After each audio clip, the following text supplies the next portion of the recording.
Next up, I have a few questions that I've categorized as questions of narrative technique. So here we're getting down into the more detailed nuts and bolts of storytelling and how storytelling works. And these are the kinds of questions that come up pretty much every day when I am editing a book for an author. What is the best way to write flashbacks, dreams, and vision sequences? Whenever I get a manuscript that has a flashback in it, the first thing I do, before I even challenge the author to justify its presence, is to write a summary of everything the reader learns from the flashback. Typically, most of it will be characterization. And characterization is something that the reader can surmise, infer, or just guess from the main narrative in the story's main chronology. Sometimes, flashbacks will contain two types of actual narrative revelation. The most common kind attempted is the twist flashback. I don't know if you can hear the bells ringing. That's something that happens every morning in France. In fact, here happens 3 times a day. It happens at, well, I don't know why it's happening at this hour, because normally it's at 7 in the morning, at midday, and at 7 at night. But that's the church bell ringing in the distance. There's also pigeons flying overhead. I can hear a woodpecker.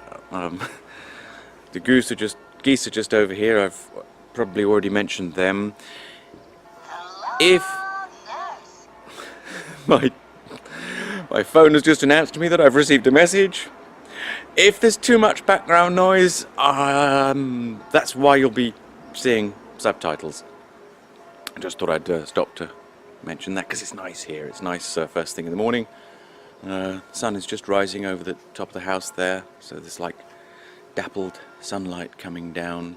I was talking about flashbacks. I'm going to carry on talking about flashbacks now, I hope you don't mind.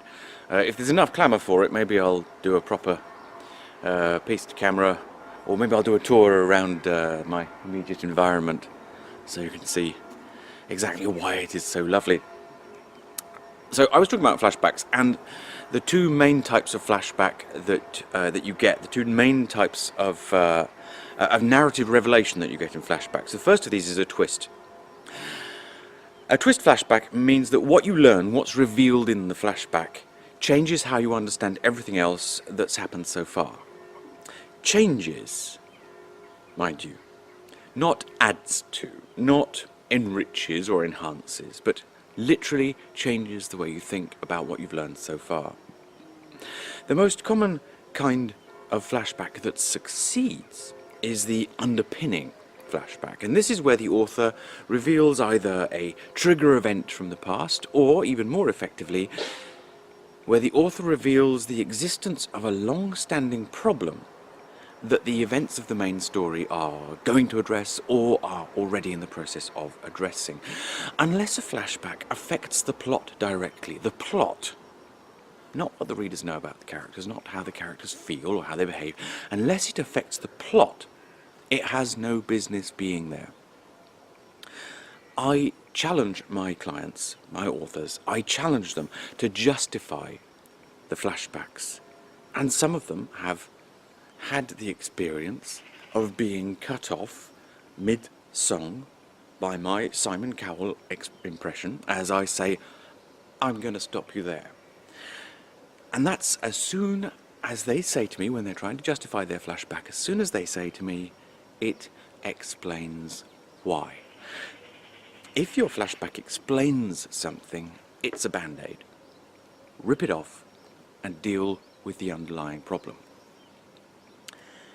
Dreams and visions, although they are seldom successfully evoked or narrated, although it is very difficult to narrate dreams and visions, they are much less problematic than flashbacks.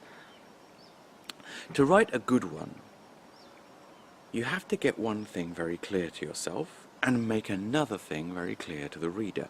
What you have to make clear to yourself is why the dream or vision, why the actual narration of it is included in the book. If you know the reason, and the reason is a strong one, then it's very likely that you will write the dream or vision sequence at least as well as you write all of the other events of the book. So how can you tell if you have a strong reason?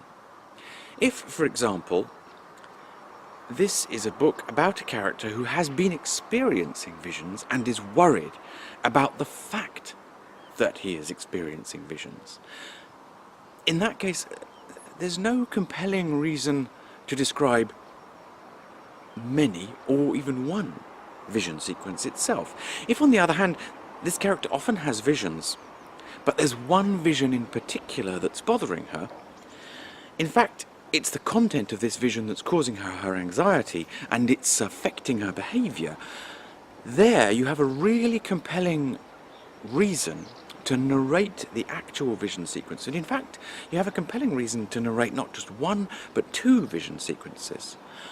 One which is a vision of a kind that she feels comfortable with, that she's had plenty of in the past.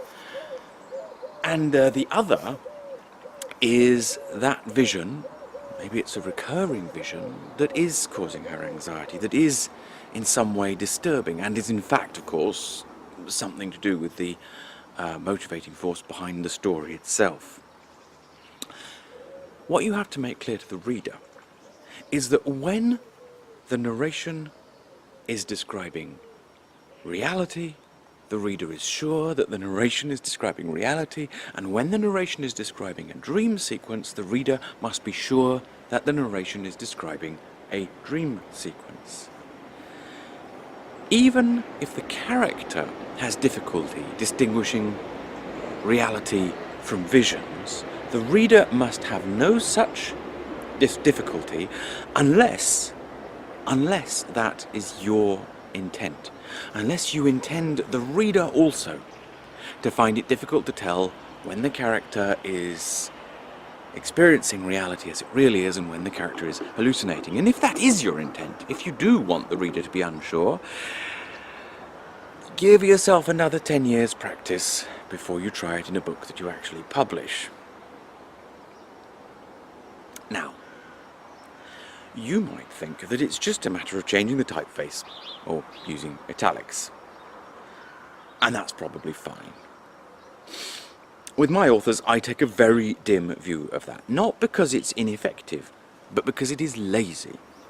When I work with an author, I expect them to continuously improve. I, in fact, expect them to want to continuously improve their technique, their ability, their storytelling. Changing the font takes all the pressure off the author. They no longer have to care to give the reader the right indications of what is going on. And if the author doesn't face up to that challenge, the author is missing a perfect opportunity to develop her craft.